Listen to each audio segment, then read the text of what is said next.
دیارە لە دوای کاراکردنەوەی کۆمیسیۆنی هەڵبژاردنەکان لە هەرێمی کوردستانەوەی ئێستا کە سەرنجی زۆرینەی لایەنەکانی لەسەر و پەرلەمانی کوردستان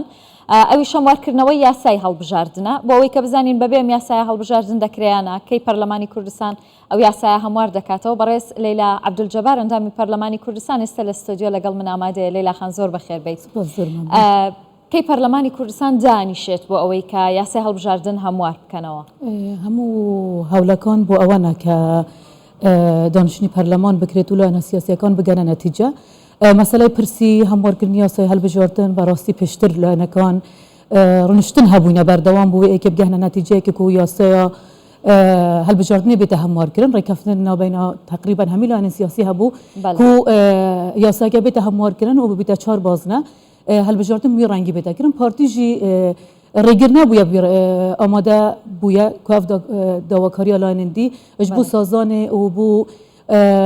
وێ ئێکێک و هەڵبژاردن زیاتر تەخیر نەبن پارتی ڕازەمەند بووە و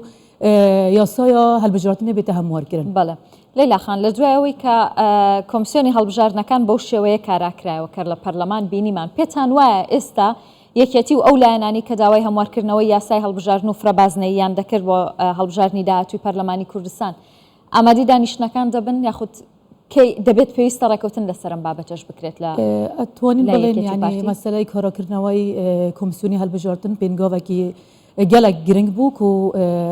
hinde çi delîve nehêlan ku êdî helbijardin wextê xwe da nehête encam dan bêguman dergehên guftugûyê li Şîrayê Partî Demokratîk Kurdistan vekirî bûyne û vekirî ne û di vekirî jî bin bû yekê sazanek hebê serwan hemî pirsên girêdayî helbijardina hêvîdarên jî hemî ew lanên siyasî û fraksiyonên perlemanî bi zîtirîn wexet rûniştina encam bidin bû wê êkê sazan bête encam dan û helbijardin ku mafekê hewlatiyên Herêma Kurdistanê ye ev mafê wan nehête safetkirin helbijardin ew wextê hatiye diyarkirin her çend e em hemî agadarîn û ragihandin jî û xelkê Herêma Kurdistanê jî agadar e ku ew mavê hatiye diyarkirin Şîrayê Serok Herêma Kurdistanê bû ku helbijardin bête kirin ew fetre teqrîben şên bêjin ew mava hemî hêla ku zîtirîn wexet rûniştin hebin bigihne der encamekî ku helbijardin wextê xwe bêne girêdan karakirina komisyona serbixweya helbijardinan pêngavên herek pêwîst bû yani partiyê zorîna xwe bû pirsên niştimanî û pirsên girêdayî hewlatên Herêma Kurdistanê بکار بینیدن لەیلا خان بۆچی پارتی ئەوەندە جەخت لە ئەنجامدانی هەڵبژاردن دەکاتەوە ئایا هیچ مەترسیەک لەسەر دیموکراسی و قواری هەرێمی کوردستان هەیە گەر هەڵبژاردن ئەنجام نەدرێت؟ تەکید یعنی پارتیش بوو پرسن نیشتیمانی و بوو پارێزگاریکردن لە قاوەرە هەرێما کوردستانê و بوو wê êkê ku mafê hewlatên Herêma Kurdistanê ku maf deng dayeme û dewan hemî partên siyasî ku 4 salan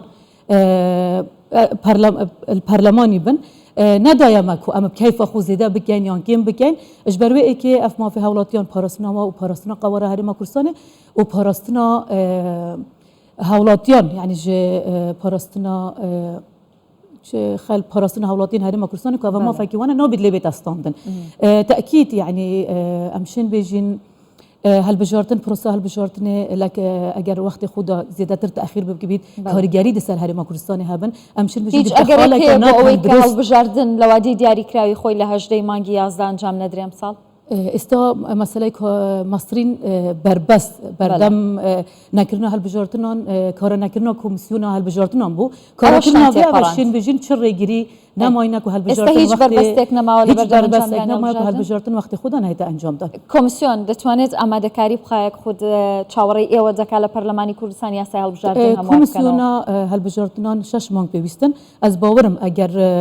یەکشەمبی ez bawerim desînda yasayê wan her du endaman hête xwandin û bi zêtirîn wexet çi berbes ji berdem komisyonê jî nemayne ku dest karê xwe negedin. Leyla Xan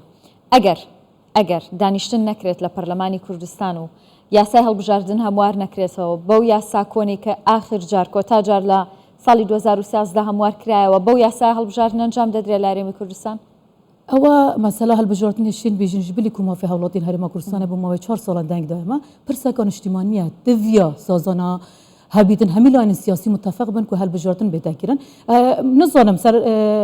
şaşin ragihandinê berdewam hemî fraksiyonê partî behsî wê êkê dikin ku helbijardin bête encam dan nizanim ke yanî hemî rêkarên yasayî jî derbas bûne çi berbes nemayne dizîtirîn wexin pêwîst e خرفابون رونشتنا فراكسيون البرلماني هبيتن بو ايكي بزيترين وقت ياسا بيت هموار كرن و هلبجارتن وقت خدا بنا انجام دان بەڵێ ئێوە وەکو پارتی لەگەڵ ئەوەن کە بە یاسا کۆنەکە هەڵبژاردن ئەنجام بدرێت